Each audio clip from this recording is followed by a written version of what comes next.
As bleak as it may sound, it could have been far worse. In our fourth story in the countdown, General Motors files for bankruptcy, and the federal government, and by extension you and me, the taxpayers, we will own 60% of the new GM. Documentary filmmaker Michael Moore joins us presently. An already failing company made worse by the severe recession today became the largest industrial bankruptcy in U.S. history. 2,600 dealers, 11 plants, and 21,000 more jobs go. But all of GM's 88,000 workers would have lost their jobs if the carmaker had been forced to collapse into liquidation. And the company's union workforce will have to make further concessions. GM's stronger brands like Chevrolet, Cadillac, Buick, GMC live on, as does pressure from the federal government for GM to build new fuel-efficient models. The president's auto task force, you will recall, ousted GM's former CEO, Rick Wagoner, 2 months ago. And today the president made clear that the federal government was becoming a reluctant shareholder of GM in lieu of giving the company another loan. We get 60% in exchange for $30 billion more in aid. The president today also delineated when GM's new and largest shareholder would intervene and when we would not. The federal government will refrain from exercising its rights as a shareholder in all but the most fundamental corporate decisions. When a difficult decision has to be made on matters like where to open a new plant or what type of new car to make, the new GM, not the United States government, will make that decision. Joining us now from Flint, Michigan, where GM was born a century ago, Academy Award-winning documentary producer Michael Moore. Michael, thanks for taking time to be with us tonight. Oh, thanks for having me on, Keith. So you're not in mourning? Well, I obviously feel really bad about all the tens of thousands of people who've lost their jobs over the past few years and who will continue to lose their jobs now. But frankly, I think the upside of this today is that we own a car company. You know, in addition to the insurance company we own and the banks that we own, you and I are doing pretty good. I never thought I'd have any of these in my portfolio. So, seriously, I think the fact that we, the people, that would be the government, that's what we are. We're still a democracy. We actually are going to be able to control what this company is going to do.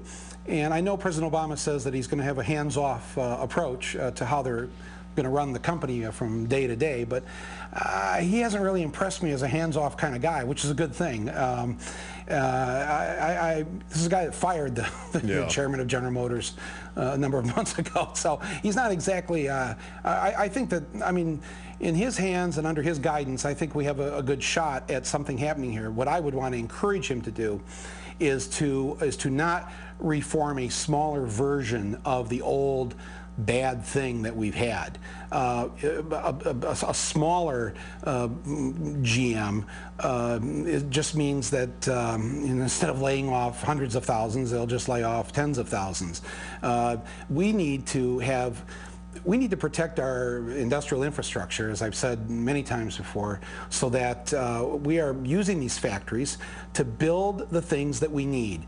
Bullet trains, light rail, alternative energy, cleaner buses, things that are, you know, that the society needs in the 21st century. If we go back to building 20th century cars with the internal combustion engine, or electric cars that they say they're going to charge $40,000 for, which, you know, I don't know how that's going to happen, where people are going to afford that these days.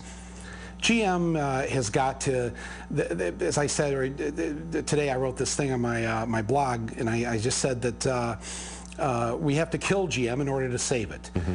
This is a company that invented the concept of planned obsolescence, which back in the 50s they decided, hey, a great way to make money is to start building cars that fall apart in like 3 years, so they'll have to buy another car. And then they'll keep buying these cars, and they thought that's how they'd make a lot of money. Now they've created they've planned their own obsolescence by, you know, helping to destroy the middle class, which was buying those cars. You lay those people off; they don't have the money to buy the cars. Who do you think is going to buy the cars? And here we are tonight. But what happens to the obsolescence of those people who get laid off in the short term? As we said, the cost on this move right now is 11 plants, 2,600 dealers, and 21,000 more jobs. What do we do about those people right now? Yeah, but well, my point is why not spend the money? I mean, this is our taxpayer dollars. The first priority I would want done with my tax dollars is to preserve those jobs, because if you throw them out of work, we end up paying for that anyways, whether it's in unemployment or welfare or all the social problems that will occur when people become poor. That will be a cost down the road. So why not just spend that $30 billion right now, keep those people employed, and then do like Franklin Roosevelt and say, you know, next month I want you to stop building cars, and I want you to start building this. And that's what happened here in Flint at the beginning of World War II. Literally, yep. Keith, within weeks, they went from building cars to building airplanes, airplane engines, machine guns, tanks. They just converted these assembly lines, and they did that with 1940s technology. We have the ability to really do something great here, something that will benefit our society in the 21st century. If we just do what we did with the bank bailout, where we just throw money down the rat hole and say, well, we'll see you later. We don't really want to, don't tell us what you're doing. We don't want to be involved in it. Just here's the money. Then we're going to have another situation like we have with the banks with General Motors, and that's not going to benefit anybody.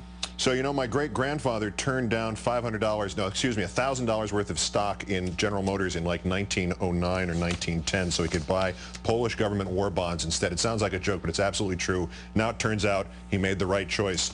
Michael Moore, who's with us tonight from Flint, Michigan, it's always a pleasure. Thank you, Michael. Thank you very much, Keith. Thank you.